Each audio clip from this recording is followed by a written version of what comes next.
హైదరాబాద్లోని చర్లపల్లిలో హిందూ సమ్మేళనం ఘనంగా జరిగింది. వక్తలు మాట్లాడుతూ హిందూ ధర్మం గొప్పతనాన్ని వివరించారు. అందరూ ఒక్కసారి గొంతెత్తి జై శ్రీరామ్, జై శ్రీరామ్, జై శ్రీరామ్. వావ్, అయోధ్యలో ఉన్న రాముని కూడా మనం పిలుపు వినబడితే ఆయన ఉరికొస్తాడు. మళ్ళీ ఇప్పుడు మనం జై శ్రీరామ్ అంటున్నాం కాబట్టి దగ్గరలో ఉన్న ఆంజనేయ స్వామి గుళ్ళోకి ఆంజనేయుడు ఉంటాడు, మన దగ్గరికే వస్తాడు, మన పక్కపొంటనే కూర్చుంటాడు. కాబట్టి మనం శ్రీరామనామ భజన ఎక్కడైతే జరుగుతుందో, శ్రీరాముని ఎక్కడైతే తలుస్తారో అక్కడికి వచ్చి ఆంజనేయ స్వామి కూర్చుంటాడు మన పక్కనే. మళ్ళొక్కసారి జై శ్రీరామ్, జై శ్రీరామ్, జై శ్రీరామ్, జై శ్రీరామ్, జై శ్రీరామ్, జై శ్రీరామ్.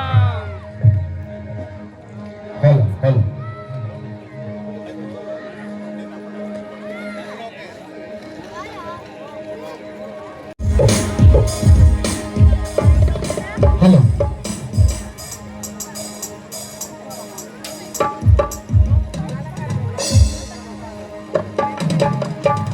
గోమాత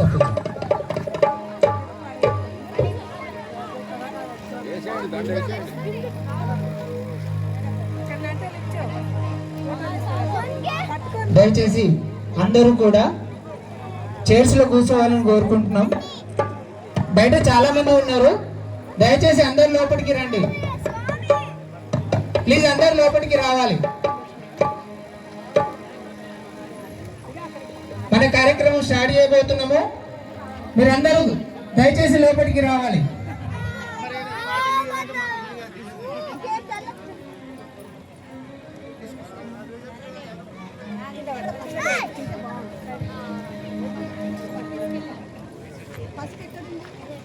స్టేజ్ మీద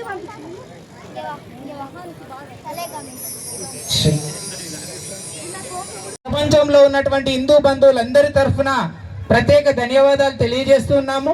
ఈ కమిటీలో చాలా మంది ఉన్నారు, అందరి పేర్లు చెప్పుకోవాలి అంటే కొంచెం సమయాతీతం కాబట్టి ఒక 4 పేర్లు చెప్పుకుందాం. ఆ 4 పేర్లు చెప్పుకుంటే కమిటీలో ఉన్న అందరి పేర్లు చెప్పుకున్నట్లుగానే భావించాలి. దయచేసి ఫస్ట్ జాన్ రెడ్డి గారు, హిందూ సమ్మేళనం నిర్వహణ కమిటీ అధ్యక్షులు జాన్ రెడ్డి గారు, మరియు తిలకన్ గారు సెక్రటరీ గారు, తర్వాత ఎంకే మూర్తి గారు ట్రెజరీ గారు, కె రాజు ఉపాధ్యక్షులు గారు. చాలా మంది ఉన్నారు ఆ కమిటీలో, కాకపోతే ఒక 4 పేర్లు చెప్పుకున్నాము. వారికి మా ప్రత్యేక ధన్యవాదాలు తెలియజేస్తూ ఉన్నాము. హిందూ బంధువులందరి తరఫున ప్రత్యేక ధన్యవాదాలు తెలియజేస్తూ ఉన్నాము. మొదట మన హిందువులకు మాత ఎవరంటే భరతమాత అంటాం, తర్వాత ముందు గోమాత అని చెప్తాం. ఈ ప్రోగ్రాంలో మన హిందువులు ఏది చేసినా కూడా, గృహప్రవేశం చేసినా, ఎలాంటి కార్యక్రమం చేసినా ఫస్ట్ ఎవరిని పూజిస్తారు అంటే గోమాతను పూజిస్తాం. గోమాత అంటే ఎవరంటే మన అమ్మ అంటాం. సర్వదేవతలు కూడా గోమాతలో ఉంటారు. నువ్వు ఒక గోమాతకు పూజ చేస్తే 33 కోట్ల దేవతలకు పూజ చేసినట్టే లెక్క. అందుకని మన ఈ కార్యక్రమానికి కూడా గోమాతను తీసుకొచ్చాము. ఫస్ట్ గోమాత పూజ తోటి, గోమాత పూజ తర్వాత మన కార్యక్రమాన్ని ప్రారంభించుకుందాము. దయచేసి నిర్వహణ కమిటీ వాళ్ళు, గోమాత వచ్చి ఉన్నది కాబట్టి మీరు ఆ గోమాత పూజను ప్రారంభించవలసిందిగా కోరుతున్నాము. జై శ్రీరామ్, జై శ్రీరామ్. దయచేసి ఎవరు కూడా నిలబడొద్దు, వచ్చి కూర్చోవాలండి. కుర్చీల్లో అందరూ రావాలి, కుర్చీలో కూర్చోవాలి. महालक्ष्म्यै नमो नमः। हरिः ओं ह्रीं कारादरगर्भितारसिकां सौः क्लीं कलां बिभ्रतीं सौवर्णां वरधारिणीं वरसुधा दौतां त्रिनेत्रोज्ज्वलां वन्दे पुस्तकपाशमङ्कुशधरां स्रग्भूषितामुज्ज्वलां त्वां गौरीं त्रिपुरां परात्परकलां श्रीचक्रसञ्चारिणीं चतुर्भुजे चन्द्रकलापतंसे कुचोन्नते कुङ्कुमराकशोने पुण्ड्रेक्षुपाशाङ्कुशपुष्पबाणहस्ते नमस्ते जगदेक मातः श्री गोदेवताभ्यो नमो नमः। ध्यायामि ध्यानं समर्पयामि आवाहयामि आसनं समर्पयामि सुवर्णनवरत्नखचितहेम सिंहासनं समर्पयामि पादयोः पाद्यं हस्तयोः अर्घ्यं मुखे शुद्धातमनीयं समर्पयामि औपचारिकस्नानं समर्पयामि सुवर्णाभरणार्धे अक्षतान् समर्पयामि अलङ्करणार्धे गन्धहरिद्रचूर्णकुङ्कुमविलेपनं गन्धद्वारां दुरादर्शां नित्यपुष्टां करीशिनीं ईश्वरीगुं सर्वभूतानां ताविभो मह्वये श्रियम् अलङ्करणार्थे गन्धहरिद्रचूर्ण कुङ्कुमविलेपनं समर्पयामि पुष्पैश्च पूजयामि प्रणो देवी सरस्वती वाजेभिर्वाजिनीवती धीनामभित्र्यवतु गुरुर्ब्रह्मा गुरुर्विष्णुः गुरुर्देवो महेश्वरः गुरुसाक्षात् परब्रह्म तस्मै श्रीगुरवे नमः गुरवे सर्वविद्यानां भिषजे भवरोगिणां निधये सर्वविद्यानां दक्षिणामूर्तये नमः ज्ञानानन्दमयं देवं निर्मलस्फटिकाकृतिम् आधारं सर्वविद्यानां हयग्रीवमुपास्महे हरिः ॐ अयं मुहूर्तः सुमुहूर्तो अस्तु यशिवो नाम रूपाभ्यां या देवी सर्वमङ्गला तयो संस्मरणात् पुंसां सर्वतो जयमङ्गलं शुक्लां वरदरं विष्णुं शशिवदनं चतुर्भुजं प्रसन्नवदनं ध्यायेत् सर्वविघ्नोपशान्तये तदेव लग्नं सुदिनं तदेव ताराबलं चन्द्रबलं तदेव विद्याबलं दैवबलं तदेव लक्ष्मीपते तेऽङ्घ्रियुगं स्मरामि यत्र योगीश्वरः कृष्णो यत्र पार्थो धनुर्धरः तत्र श्रीर्विजयो भूतिर्ध्रुवानि तिरुवतिरुपमा स्मृते सकलकल्याणभाजनं यत्र जायते पुरुषस्तवजं नित्यं व्रजामि शरणं हरिं सर्वदा सर्वकार्येषु नास्ति तेषाममङ्गलं येषां हृदिस्थो भगवान् मङ्गलाजधनं हरिः लाभस्तेषां जयस्तेषां कुतस्तेषां पराभवः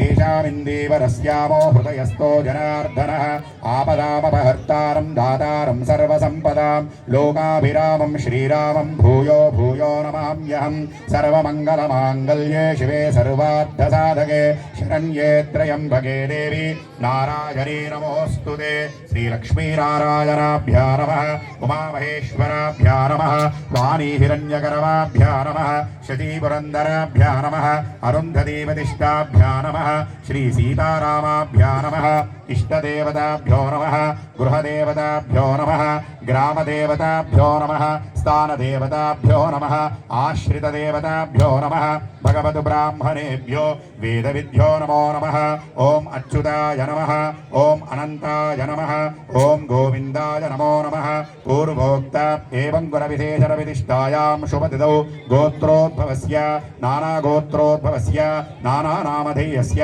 अस्मिन् ग्रामाणां प्रजानां सहकुटुम्बानां क्षेमस्थैर्यधैर्यवीर्यविजय अभय आयु आरोग्य ऐश्वर्याभिवृद्ध्यर्थं धर्मार्थकाममोक्ष चतुर्विधवरपुरुषार्थसिद्ध्यर्थं सकलदेवतास्वरूपिणी श्रीगोदेवता परिपूर्ण अनुग्रहकटाक्षसिद्ध्यर्थे सायंकाले यथाशक्ति गोदेवता पूजार्थं संकल्पं करिष्येत् ध्यानं దీపం జ్యోతిర్జనార్దన సకల పాప హరం దీపం సంధ్యాదీప నమోస్తుతే అంటారు. చూడండి, ఆ దీపంలో ఉన్న జనార్దను ఉన్నాడు, అమ్మవారు ఉన్నారు.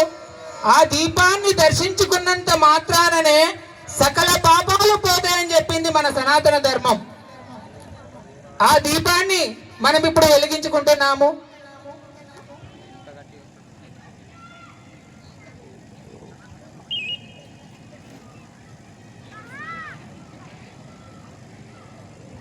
साज्यं त्रिवर्ति संयुक्तं वह्निरायोजितं प्रियं गृहाणमङ्गलं दीपं त्रैलोक्यदिविरापः भक्त्या दीपं प्रयच्छामि देवाय परमात्मने त्राहि मां नरकाद्घोरा दिव्यर्ज्योतिर्नमोऽस्तु ते दीपराजाय विद्महे स्वप्रकाशाय धीमहि तन्नो ज्योतिः प्रचोदयात् हरिः ॐ ॐ लक्ष्मीं क्षीरसमुद्रराजतनयां श्रीरङ्गधामेश्वरीं दासीभूतसमस्तदेववनितां लोकैकदीपाङ्कुरां श्रीमन्मन्दकटाक्षरब्धविभवद्ब्रह्मेन्द्रगङ्गाधरां त्वां त्रैलोक्यकुटुम्बिनीं सरजुजां वन्दे मुकुन्दप्रियां साक्षात् श्रीलक्ष्मीस्वरूपिणी तुलसीदेवताभ्यो नमः. तुलसमवादिकर्वेण ध्यायामि ध्यानं समर्पयामि आवाहयामि आसनं समर्पयामि सुवर्ण नवरत्नखचितहेम सिंहासनं समर्पयामि पादये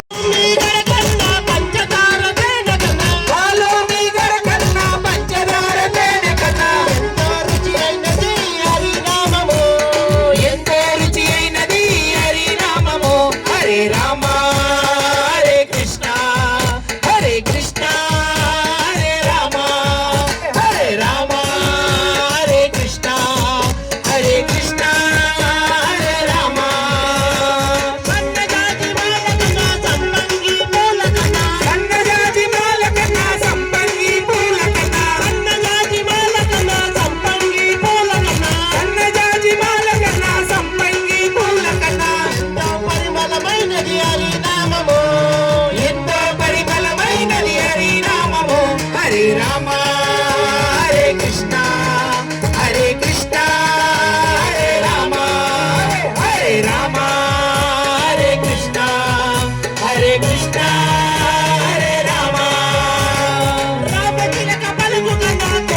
చెప్తాను.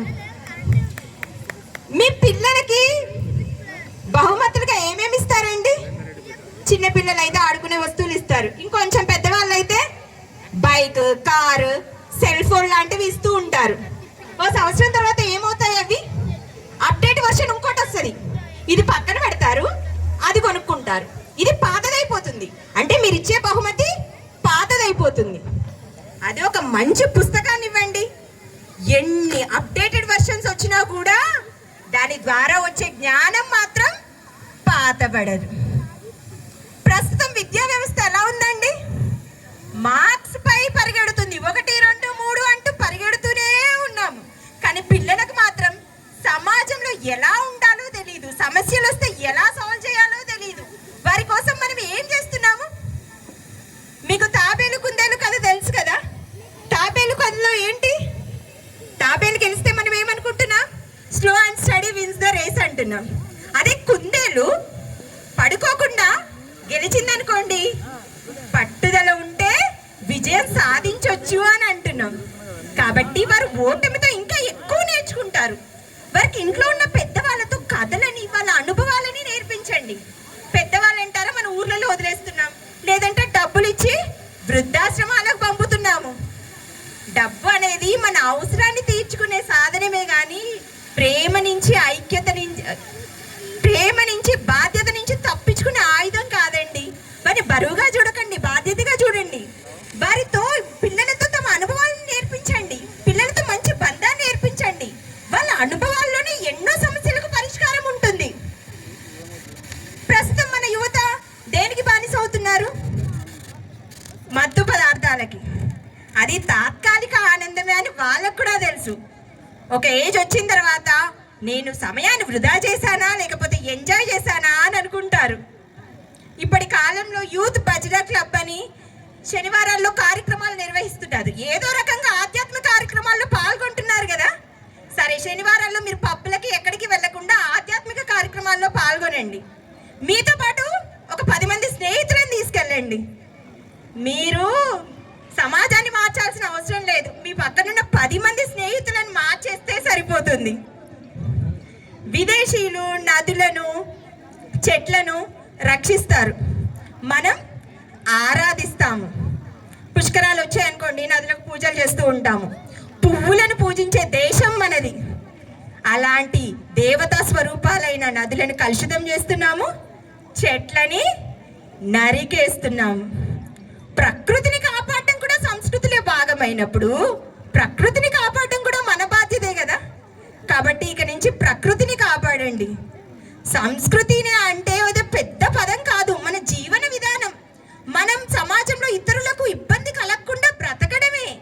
ఎంత కొత్త మార్పులు వచ్చినా కూడా మంచిని స్వాగతిస్తూ ముందుకు తీసుకెళ్లడం.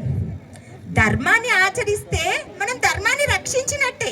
దానికోసం పెద్ద పెద్ద యుద్ధాలేం చేయాల్సిన అవసరం లేదు. ధర్మాన్ని రక్షిస్తాం, మన కుటుంబమే ఆదర్శప్రాయంగా అవుతుంది. నేను ఇంతటితో ముగిస్తాను. నాకు ఈ నన్నులో భాగస్వామ్యం చేసిన బిఎన్ రెడ్డి నగర్ హిందూ సమ్మేళన కమిటీ సభ్యులందరికీ నా ధన్యవాదాలు తెలియజేస్తున్నానండి. జై హింద్. అంటే మన పిల్లల్ని ఎంతో ప్రేమగా, బాధ్యతగా చూసుకుంటున్నాం కదా. వారు విదేశీ సంస్కృతికి అలవాటు పడుతున్నారు. కాబట్టే మన సంస్కృతి గురించి మన తరాలకు, మన పిల్లలకు తెలియజేసే అవకాశం మనకు వచ్చింది, అవసరం కూడా ఉంది. మరి ఎవరు చెప్పాలి మన సంస్కృతి గురించి? నారీ సంస్కృతేహి మూలం. సంస్కృతికి స్త్రీయే మూల కారణం. నారీ ధర్మస్య రక్షిత. స్త్రీయే ధర్మాన్ని కాపాడుతుంది. ఏ స్త్రీ అయితే ఇంట్లో సంస్కృతిని కాపాడుతుందో ఆ స్త్రీ దేశాన్ని కాపాడగల శక్తివంతురాలవుతుందంట. అంటే మనం ఇంట్లో సంస్కృతిని మాత్రమే కాపాడట్లేదండి, మనం ఇంట్లో ఉండి దేశాన్ని కూడా కాపాడుతున్నాం. మహిళ దేశాన్ని కాపాడుతుంది. ఈ విషయం మనకు కూడా తెలియదు. ఎందుకంటే మనం ఇంట్లో పండుగలు మాత్రము, సాంప్రదాయాలు మాత్రమే చేసుకుంటున్నాం అనుకుంటాం, కానీ దేశాన్ని కూడా కాపాడుతున్నాం. మరి కుటుంబ విషయానికి వస్తే బిడ్డకి మొట్టమొదటి గురువు ఎవరు? తల్లి. తల్లి సంస్కార బోధన చేస్తుంది. మనకి ఇంట్లో సాంప్రదాయాలు నేర్పించేది ఎవరు? తల్లి. ఏదైనా పండుగ వచ్చింది అనుకోండి, పొద్దున్నే లేగండి, పూజ సామాగ్రి తీసుకురండి, తోరణాలు కట్టండి, గుబగుబలాడే నైవేద్యాలు చేస్తుంది. దేవుడికి సమర్పించేంత వరకు తినొద్దు అని ఆంక్షలు పెడుతుంది కదా. మరి పిల్లలు మీరేం చేస్తారు అప్పుడు? అబ్బా లేచిన తర్వాత చక్కగా మేము ఎన్ని ఫోటోలు దిగాలి, ఎన్ని స్టేటస్లో పెట్టాలని ఆలోచిస్తారా? ఆలోచిస్తారు కదా. ఒకప్పుడు పండగ అంటే కొత్త బట్టలు వేసుకొని బయట తిరిగే వాళ్ళం. ఇప్పుడు కొత్త బట్టలు వేసుకొని ఏం చేస్తున్నాం?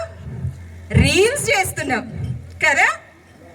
మీరు ఏదైనా చేస్తే మన సంస్కృతి గురించి, మన సాంప్రదాయం గురించి కోట్లాది మందికి తెలిసేలాగా చేయండి. దేవుడి విగ్రహాన్ని పక్కన పెట్టుకొని ఒక ఫోటో దిగుతున్నాం, మన వాళ్ళందరూ చూసారా లేదా అని చెక్ చేస్తూ ఉంటామా లేదా? అందరూ మీ ఫోటో చూస్తారేమో కానీ దేవుడు మాత్రం ఏం చూస్తారు? మీరు ఎంత ఏకాగ్రతతో పూజ చేశారా అని చూస్తారు.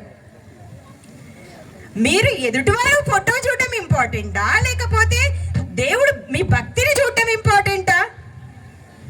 మన ధ్యాస భక్తిపై ఉంచుదాం, ఆర్భాటాలపై మాత్రం కాదు. మన పిల్లలకి మన పండుగ యొక్క ప్రాముఖ్యతని చెప్పండి. ఈ పండుగ ఎందుకు చేసుకుంటున్నామో వివరించండి. వారికి ఆ పండుగలో భాగస్వామ్యం చేయండి. వారికి చిన్న చిన్న పనులు చెప్పండి.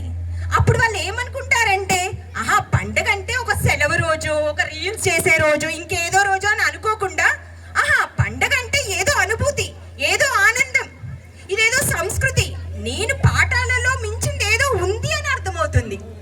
కాబట్టి వారికి మన సంస్కృతి గురించి అంటే పండుగల గురించి చెప్పండి. ప్రతి పండుగ ఎందుకు జరుపుకుంటున్నామో చెప్పండి. ఎంతమంది ఇంటిపై హిందూ ధ్వజం ఎగురుతుందండి?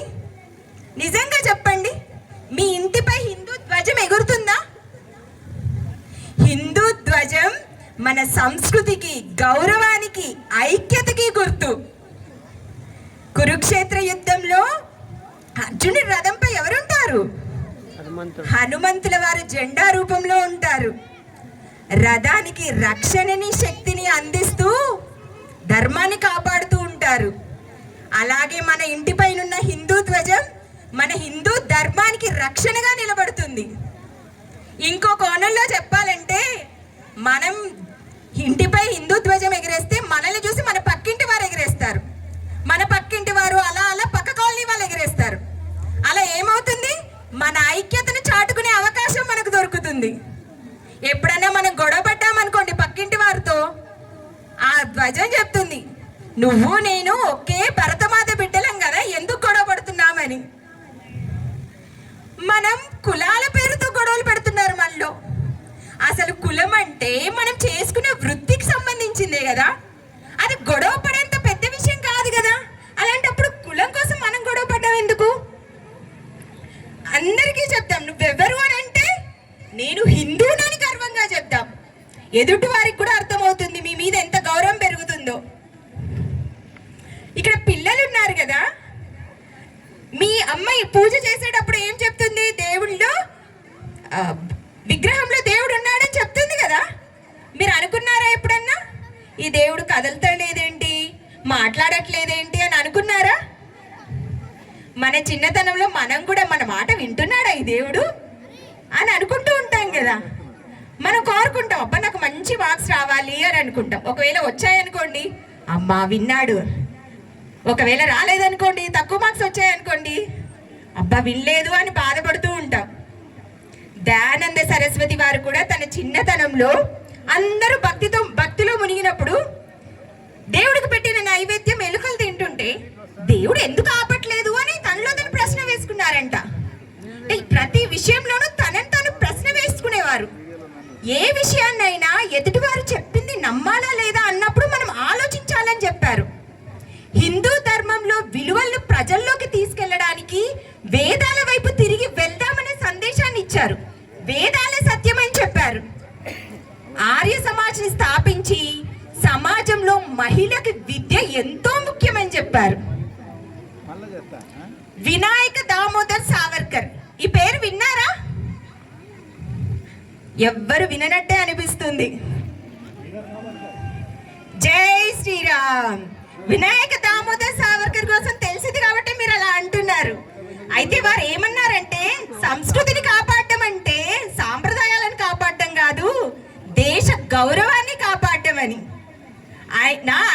జైల్లో జీవిత ఖైదీగా ఉన్నప్పుడు అక్కడ ఎన్నో రచనలు కవితలు చేశారు. ఎలా చేశారు? అక్కడ అన్ని సౌకర్యాలు ఇచ్చారనుకుంటున్నారా? ఎలాంటి సౌకర్యం, ఎలాంటి పెన్ను, ఎలాంటి పేపర్ లేదు. కానీ జైలు గోడల మీద గులక రాళ్లతో, ముళ్ళతో కవితలు రాశారు. మహాకావ్యాన్ని తన మెదడులో నిక్షిప్తం చేసుకున్నారు. తన తోటి ఖైదీలకు మానసిక స్థైర్యాన్ని కల్పించారు. అక్కడ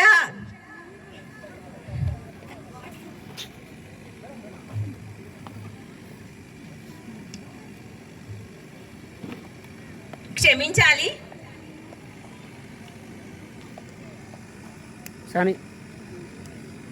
అక్కడ ఒక జైలు అధికారి ఆయనను అవమానించారు. నువ్వు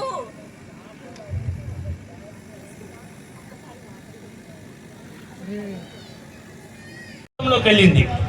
ఇంత ఘన చరిత్ర కలిగినటువంటి ఈ దేశము పరతంత్రంలోకి ఎందుకు వెళ్ళింది? అనేక సంవత్సరాలుగా అనేక మంది మేధావుల కూడా ఈ ప్రశ్న ఆలోచింపజేసి, కానీ దీనికి మార్గాన్ని కనిపెట్టినటువంటి ఒక మహానుభావుని గురించి వాళ్ళు మనం తెలుసుకోవాలి. ఈ దేశం ఐక్యంగా ఉన్నప్పుడు ఈ దేశం పైన దాడి చేసినటువంటి విదేశీయులను, విదర్భీయులను, గ్రీకులను, కుషానులను, హూణులను అనేటువంటి విదేశీయులని ఈ దేశం తరిమి కొట్టింది. అలాంటి గొప్ప చరిత్ర కలిగినటువంటి ఈ దేశం తర్వాత కాలంలో ఎందుకు బానిసత్వంలోకి వెళ్ళినటువంటి ప్రశ్న మనం వేసుకోవాలి. మనకు ఒక రాజు గురించి తెలిసి ఉండాలి, బప్పా రావల్. ఏదైతే ఇప్పుడు పాకిస్తాన్ ప్రాంతం ఉందో ఆ ప్రాంతాన్ని పరిపాలన చేసేటువంటి గొప్ప రాజు. ఇప్పుడు చెప్పుకుంటున్నటువంటి ఇరాన్, ఇరాక్ అనేటువంటి దేశాల నుంచి అనేక మంది విధర్మీయులు దేశం పైన దాడి చేస్తే ఆ యొక్క బప్పా రావల్ అనేటువంటి రాజు ఆ యొక్క విధర్మీయులను తిప్పి కొడితే 300 సంవత్సరాల పాటు ఈ దేశం పైన కన్నెత్తి కూడా చూడలేదు, ఈ దేశం పైన దండయాత్ర చేయడానికి సాహసం కూడా చేయలేదు. అంత ఘన చరిత్ర కలిగినటువంటి దేశము, అంతమంది వీరులను కలిగినటువంటి ఈ దేశము మరి తర్వాత కాలంలో ఎందుకు బానిసత్వంలోకి వెళ్ళింది? మన దేశంలో ఉన్నటువంటి, మన దేశానికి ఎందుకు స్వాతంత్రం వెళ్ళింది అనేటువంటి, ఎందుకు స్వాతంత్రం కోల్పోయినటువంటి విషయాన్ని డాక్టర్ జీ నిరంతరం ఆలోచన చేసేవాడు. మరి దీనికి అంతటికీ కారణం ఆయన కొన్ని విషయాలను కనిపెట్టాడు. ఇంత గొప్ప ఘన చరిత్ర కలిగినటువంటి దేశం, ప్రపంచానికి మార్గదర్శకత్వం చేసినటువంటి దేశం, ప్రపంచానికి వెలుతురును పంచినటువంటి దేశం, ప్రపంచానికి దారి చూపించినటువంటి దేశం పరతంత్రం వెళ్ళడానికి ప్రధానమైనటువంటి కారణం ఏంటంటే ఈ జాతి, ఈ దేశ ప్రజలలో ఆత్మస్థైర్యం కోల్పోయింది. తరతరాలుగా విదేశీయుల యొక్క పాలన కారణంగా, విదేశీయుల యొక్క బానిసత్వం కారణంగా, వాళ్ళ యొక్క పరిపాలన కారణంగా, మన బానిస మనస్తత్వం కారణంగా మన జాతి ఏంది, మన చరిత్ర ఏంది, మన సంస్కృతి ఏంది అనేటువంటి విషయాన్ని మనం మరిచిపోయిన కారణంగా ఈ దేశం బానిసత్వంలోకి వెళ్ళని చెప్పి డాక్టర్ జీ గుర్తించాడు. కాబట్టి ఎప్పటి వరకు అయితే ఈ భారతీయులలో ఈ స్వాభిమానం మనం నిర్మాణం చేయలేమో అప్పటి వరకు ఈ దేశాన్ని రక్షించుకోలేమని చెప్పి డాక్టర్ జీ గుర్తించాడు. దానికి ఒక చిన్న కథ ద్వారా తెలుసుకోవచ్చు మనము. ముఖ్యంగా ఒక ఊరిలో ఒక గొర్రెల కాపారి ఉంటాడు. రోజు అడవికి వెళ్ళి ఆ గొర్రెల మందని తీసుకుని ఆ గొర్రెలను మేపుకొని రావడం ఆ యొక్క గొర్రెల కాపరి యొక్క దినచర్య. ప్రతిరోజులాగే ఒక రోజు వెళ్తుంటే ఒక విచిత్రమైనటువంటి సన్నివేశము ఆ యొక్క అడవిలో జరిగింది. ఏంటంటే ఒక సింహము అప్పుడే ఒక చిన్న సింహం పిల్లని ప్రసవించి జన్మనిచ్చి ఆ యొక్క తల్లి సింహం చనిపోయింది. ఆ యొక్క సహజంగా చిన్నగా ఉన్నటువంటి ఆ సింహం పిల్ల గొర్రెల మందలో కలిసిపోయింది. తర్వాత అనేక రోజులుగా, ఒక నెలలుగా అది ఆ యొక్క గొర్రెల మందలో పెరిగింది. ఆ యొక్క అడవిలో జన్మించినటువంటి సింహం పిల్ల అది కాస్త పెద్దగా అయిపోయింది. కొన్ని సంవత్సరాలు గడిచిపోయాయి. ప్రతిరోజు ఆ యొక్క గొర్రెల కాపరి తన యొక్క మందను తీసుకొని ఆ యొక్క అడవికి వెళ్తే అకస్మాత్తుగా ఒక రోజు అడవి సింహం ఆ యొక్క గొర్రెల మందల పైన దాడి చేసింది. ఆ యొక్క సింహాన్ని చూసినటువంటి ఆ గొర్రెలని చెల్ల చెదురయ్యి ప్రాణ భయంతో పరిగెత్తడం మొదలుపెట్టాయి. అక్కడ ఆ గొర్రెల మందలో ఒక సింహం కూడా పరిగెత్తడము ఆ యొక్క అడవి సింహం చూసింది. అరే ఏంది విచిత్రం ఇది, ఆ యొక్క గొర్రెలను వేటాడాల్సినటువంటి ఆ యొక్క సింహం కూడా గొర్రెలాగా పరిగెత్తుంది ఏంది అని చెప్పి అడవి సింహం గమనించింది. ఎలాగైనా యొక్క సింహాన్ని పట్టుకోవాలనుకుంది. ఆగు, నువ్వు ఎందుకు పరిగెత్తున్నావు, నువ్వు గొర్రెవి కాదని చెప్తుంది అడవి సింహము. ఆ గొర్రెల మందలో పెరిగిన సింహం ఏమంటారు తెలుసా అండి? లేదు, నేను గొర్రెనే అని చెప్తుంది. కాదు, నీ జాతి గొర్రె జాతి కాదు, నీది సింహపు జాతి, గడ్డి తినే జాతి కాదు, నీది వేటాడే జాతి, నువ్వు ఎందుకు పరిగెత్తున్నావు అంటే కాదు నేను గొర్రెని అంటది. చివరికి ఆ యొక్క అడవి సింహము ఆ గొర్రెల మందలో పెరిగిన సింహాన్ని పట్టుకొని ఒక బావి దగ్గర తీసుకెళ్లి, చూడు నీ ప్రతిబింబం నా ప్రతిబింబం, మన మిత్రం ఒకేలాకున్నాం కాబట్టి మన జాతి వీరత్వం కలిగినటువంటి జాతి, మన జాతి వేటాడేటువంటి జాతి అని చెప్పి తన యొక్క నిజ చరిత్రను అంటే తన నిజ స్వరూపాన్ని తెలియజేస్తుంది. ఇది ఎందుకు చెప్పానంటే మన దేశం యొక్క చరిత్ర, మన దేశం యొక్క సంస్కృతి, మన దేశం యొక్క సభ్యత సంస్కారాలు కూడా నేటికి ప్రపంచానికి ఆదర్శం. అలాంటి గొప్ప చరిత్ర, ఘన చరిత్ర కలిగినటువంటి ఈ దేశ యొక్క ప్రజలు తరతరాలుగా బానిసత్వం కారణంగా మనం ఎవరము, మన యొక్క ఉనికి ఏంటిది, మన చరిత్ర ఏంటిది అన్ని మరిచిపోయిన కారణంగా మనం బానిసత్వంలోకి వెళ్ళామని చెప్పి డాక్టర్ గ్రహించాడు. కాబట్టి మనలో ఆత్మవిశ్వాసం, ఆత్మస్థైర్యం నింపడం కోసమే ఆర్ఎస్ఎస్ ప్రారంభమైంది. అదేవిధంగా ఇంకో మాటలు చెప్పొచ్చు, ఎందుకు ఈ జాతి పరతంత్రంలోకి వెళ్ళింది అంటే దానికి కారణం మనలో ఉన్నటువంటి అనైక్యత, సంఘటన లేకపోవడం. ఈ జాతి సంఘటనగా ఉన్నప్పుడు, ఈ దేశం ప్రజలు ఐక్యంగా ఉన్నప్పుడు విదేశీయులందరినీ తరిమికొట్టినటువంటి చరిత్ర మనది. అలాంటి జాతిలో అనైక్యత కారణంగానే మనము బానిసత్వంలోకి వెళ్ళామని గుర్తించాడు. దానికి ఒక మాటలు చెప్పుకోవచ్చు మనము, త్రేతాయ మంత్రశక్తిశ జ్ఞానశక్తి కృతోవిగే ద్వాపరే యుద్ధ శక్తిశ సంఘ శక్తి కలవిగే. త్రేతాయ మంత్రశక్తి, మనకి యుగాలు ఉన్నాయి కదా, త్రేతాయుగంలో మంత్రశక్తి అంటే మంత్రం ఉన్నవాడిదే విజయము. అదేవిధంగా కృతాయుగంలో తెలివి జ్ఞానం ఉన్నవాడిదే విజయము. ద్వాపర యుగంలో మనం చూసాం అనేక యుద్ధాలు జరిగాయి, భుజబలం, కండబలం, యుద్ధ బలం ఉన్నవాడిదే విజయం. కానీ ఇది కలియుగం కాబట్టి ఐక్యమత్యమే మహాబలం అనేటువంటి విషయాన్ని డాక్టర్ గుర్తించాడు. ఈ దేశ ప్రజలలో ఐక్యమత్య భావన నింపడం కోసమే రాష్ట్రీయ స్వయం సేవక సంఘం ప్రారంభమైంది. మరి దేశ ప్రజలలో దేశభక్తి లోపించింది. దీనికి కారణం పరతంత్రం. మరి ఈ దేశభక్తి అనేటువంటిది నేటిది ఆర్ఎస్ఎస్ చెప్పేదేనా కాదు. అనేక పూర్వకాలం నుంచి మన దేశంలో ఈ దేశం పట్ల మనకు ఎలాంటి భావన కలిగి ఉండాలని చెప్పేసి అనేక మంది మహానుభావులు తెలియజేయడం అనేటువంటిది జరిగింది. దీనికి చక్కటి ఉదాహరణ రామాయణం జరిగింది. లంకకు సీతామాతను అపహరించిన తర్వాత రావణ యుద్ధం అయిపోయింది. మరి అప్పట్లోనే లంక ఎంతో వైభవపేతంగా ఉంది, ఎంతో ధనరాశులతో తులతూగుతుంది, వజ్ర వైడూర్యాలతో తులతూగుతున్నటువంటి ఆ యొక్క లంకను చూసిన తర్వాత లక్ష్మణుడు ఏమంటాడు తెలుసా? మరి ఆ యొక్క లంకాధీశుడు అయినటువంటి రావణాసురుడిని సంహరించాం కాబట్టి ఈ లంక మనకే చెందుతుంది, ఇది మనది, మన రాజ్యం. కాబట్టి అన్నయ్య ఇంత గొప్ప రాజ్యాన్ని వదిలిపెట్టుకొని మనం మళ్ళీ అయోధ్య వెళ్ళడం ఎందుకు, ఇక్కడే ఉండిపోదాం, ఈ భోగాలని అనుభవిద్దామని చెప్పి శ్రీరామచంద్రుడితో లక్ష్మణుడు అంటాడు. అప్పుడు శ్రీరామచంద్రుడు ఏం చెప్పాడండి, ఇది నేటికి అందరికీ ఆదర్శం. సాక్షాత్తు శ్రీరామచంద్రుడు పలికినటువంటి ఆ మాటలు ఏవైతే ఉన్నాయో ప్రతి భారతీయుడికి దేశం పట్ల మన యొక్క భావన ఎలా ఉండాలి అనేటువంటి విషయాల్లో అది ఒక ఉదాహరణగా నిలిచిపోతుంది. అప్పుడు శ్రీరామచంద్రుడు లక్ష్మణుడు అంటాడు, లక్ష్మణ నువ్వు అన్నట్టు ఈ లంక వజ్ర వైడూర్యాలతో తులతూగుతుండొచ్చు, చాలా గొప్పగా ఉండొచ్చు, కానీ గుర్తుపెట్టుకో లక్ష్మణ, అపి స్వర్ణమయీ లంక నమే లక్ష్మణ రోచతే జననీ జన్మభూమిచ స్వర్గాదపి గరియసి. ఓ లక్ష్మణ, నువ్వు అన్నట్టు ఈ లంక చాలా గొప్పదే కావచ్చు, కానీ జనని జన్మభూమి, మనకు జన్మనిచ్చినటువంటి దేశము, అదేవిధంగా మనకు జన్మనిచ్చినటువంటి కన్న తల్లి ఏదైతే ఉందో అది స్వర్గం కంటే గొప్పది అని చెప్పేసి ఆ రోజు దేశభక్తి భావనను శ్రీరామచంద్రుడి సమాజానికి నూరిపోశాడు. కాబట్టి అలాంటి దేశభక్తి భావన ఈ సమాజంలో నిర్మాణం చేయడం కోసం సంఘం పనిచేస్తుంది. డాక్టర్ హెడ్గేవర్ సంఘ నిర్మాత. ఇవాళ సమ్మేళనం నిర్వహించుకోవడానికి ప్రధానమైనటువంటి కారణం సంఘం యొక్క 100 సంవత్సరాల యొక్క పూర్తి. మరి సంఘ పూర్వ పరిస్థితులు కూడా ఆలోచన చేసినట్టయితే డాక్టర్ హెడ్గేవర్ ఎలాంటి గొప్ప వ్యక్తి అంటే జన్మతః దేశభక్తుడు. తాను బాల్యంలోనే బ్రిటిష్ రాణి యొక్క పట్టాభిషేకం జరుగుతూ ఉంటే పిల్లలకందరికీ మిఠాయిలు పంచిపెడుతున్నారు. స్కూల్లో చిన్న బాలుడుగా ఉన్నప్పుడు మిఠాయిలు పంచిపెడుతుంటే పిల్లలు అందరు ఇష్టంగా తింటుంటే డాక్టర్ హెడ్గేవర్ గారు ఏం చేశారంటే మన దేశానికి బానిసత్వంలోకి నెట్టి మనల్ని బానిసాలుగా చిత్రహింసలకు గురి చేసినటువంటి మన సభ్యత సంస్కారాలను అంటే మన యొక్క సంస్కృతి సంస్కారాలను అభాసు పాలు చేసినటువంటి ఆంగ్లేయులు పట్టాభిషేక వారోత్సవాలు జరుపుకుంటుంటే వాళ్ళు మిఠాయి పంచుటే తినడమా ఎంతవరకు ఇది అవమానమని గ్రహించిన తర్వాత ఆ బాల కేశవుడు ఆ మిఠాయిని తీసుకుపోయి ఆ మోరిలో పాడేయడం జరుగుతుంది. కాబట్టి డాక్టర్జీ జన్మత దేశభక్తుడు, బాల్యం నుంచి దేశభక్తి భావన ఆయన లోపల ఉండేటువంటిది. ఇవాళ నాగ్పూర్లో ప్రారంభమైనటువంటి సంఘ శాఖలు దేశ విదేశాల్లో వ్యాప్తి చెందాయి.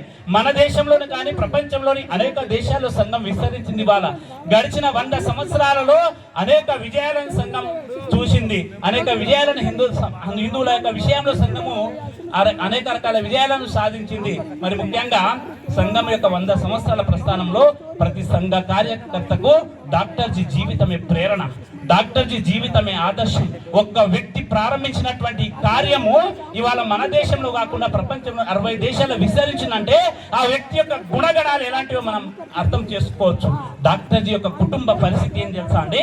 డాక్టర్జీ యొక్క కుటుంబము ఆ రోజులో ఆయన డాక్టర్ విద్యను అభ్యసించాడు. తను అనుకుంటే విలాసవంతమైనటువంటి జీవితాన్ని గడిపేటువంటి వాడు, గొప్ప డాక్టర్ గా పేరు ప్రఖ్యాతాలు గడించేటువంటి వాడు. తన యొక్క కుటుంబ పరిస్థితి ఎంతో దయనీయంగా ఉండేటువంటిది. తినడానికి సరిగా తిండి లేనటువంటి కుటుంబ నేపథ్యమైనది.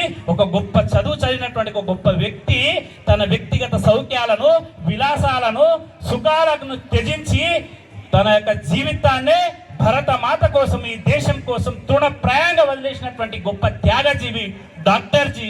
ఆ యొక్క డాక్టర్జీ కారణంగా సంఘం ప్రారంభమైంది. ఆయన యొక్క త్యాగ భావన కారణంగానే అనేక మంది సంఘ కార్యకర్తలు తయారయ్యి సంఘానికి ముందుకు తీసుకెళ్లేటువంటి ప్రయత్నంలో ఉన్నారు. ఇవాళ సంఘానికి 100 సంవత్సరాలు అయింది. ప్రపంచంలో ఏ సంస్థ కూడా 100 సంవత్సరాలు పూర్తి చేసుకొని ఇంకా అదే రెట్టింపు స్థాయితో ముందుకు వెళ్తున్నటువంటి ఏ ఆర్గనైజేషన్ మనం చూడలేము. కాబట్టి ఏ రకమైన సందర్భంలో కూడా సంఘ కార్యకర్తలు ఇవాళ ఈ దేశంలో ఏ ఆపద వచ్చినా, అది యుద్ధం సమయంలో కావచ్చు, అది వరదల సమయంలో కావచ్చు, భూకంపం సమయంలో కావచ్చు, సంఘ స్వయం సేవకులు తమ యొక్క వ్యక్తిగత సౌఖ్యాలను, సుఖాలను వదిలిపెట్టి ఈ దేశం కోసం, దేశంలో సమాజం కోసం పనిచేసేటువంటి కార్యకర్తల గణం లక్షలాది మందిగా సంఘ స్వయం సేవకులుగా మనం చూడవచ్చు. మరి ముఖ్యంగా పదధూళి రవ్వంత సోకినా భూదేవి నిలువెల్ల పులకరించు. నేటి కార్యక్రమానికి ముఖ్య అతిథిగా విచ్చేసినటువంటి పెద్దలకు, అదేవిధంగా రాష్ట్రీయ స్వయం సేవక్ సంఘ్ కార్యకర్తలకి, మరి ముఖ్యంగా వేదిక పైన ఉన్నటువంటి ఈ యొక్క హిందూ సమ్మేళన నిర్వహణ సమితి అధ్యక్షులైనటువంటి జానారెడ్డి గారికి, అదేవిధంగా వేణుగోపాలాచారి గారికి, మహిళా వక్తగా విచ్చేసినటువంటి నవనీత అక్క గారికి, రాజు గారికి, వేదిక పైన ఉన్నటువంటి పెద్దవాళ్ళందరికీ నమస్కారాలు తెలియజేస్తూ, ఈ కార్యక్రమంలో విశేషంగా పాల్పంచుకున్నటువంటి హిందూ బంధువులకు, మాతలకు అందరికీ నమస్కారాలు తెలియజేస్తూ, మరి ఇలాంటి చక్కటి వాతావరణంలో ఇంత గొప్పగా హిందూ సమ్మేళనాన్ని గర్విద్దాము. మరి ఈరోజు ఈ యొక్క కార్యక్రమం సంబంధించినటువంటి విషయాలకు వెళ్తే మనము ముఖ్యంగా మన దేశము ఎలాంటి దేశము అనేటువంటి ఆలోచన చేసినప్పుడు, వేద భూమిది, ధర్మ భూమిది, కర్మ భూమి రసోదరా, ఇది వైరి శిరముల బంతులాడిన వీర విక్రమ సీమరా, ఇది వీర విక్రమ సీమరా. ఇలాంటి దేశం మనది. అంటే వేదభూమి, ధర్మభూమి, పుణ్యభూమి అనేటువంటి దేశం మనది. ప్రపంచంలో ఏ దేశానికి లేనటువంటి గొప్ప ఘన చరిత్ర మన దేశానికి ఉంది. కాబట్టి ఇలాంటి పావనమైనటువంటి దేశంలో మనం జన్మించడము మన అందరి యొక్క అదృష్టంగా మనం భావించాలి. మరి ఇదొక భారతదేశం అని చెప్పి అంటాం. ఈ దేశానికి భారతదేశం అనేటువంటి పేరు ఎలా వచ్చింది అనేటువంటి విషయం మనకు అందరికి తెలిసిందే. మరి పూర్వం ఈ దేశాన్ని పాలించినటువంటి భరతుడు యొక్క పేరు మీద, ఎలాంటి భరతుడు అంటే ఒక వాక్యంలో చెప్పుకుంటాం మనము, పసి వయస్సున కొదమ సింగము కోరలను లెక్కించే భరతుడు, పసి వయస్సున కొదమ సింగము కోరలను లెక్కించే భరతుడు, వారి రక్తము నీ నరమ్మున శౌర్య సాహస దీప్తిలీయగా.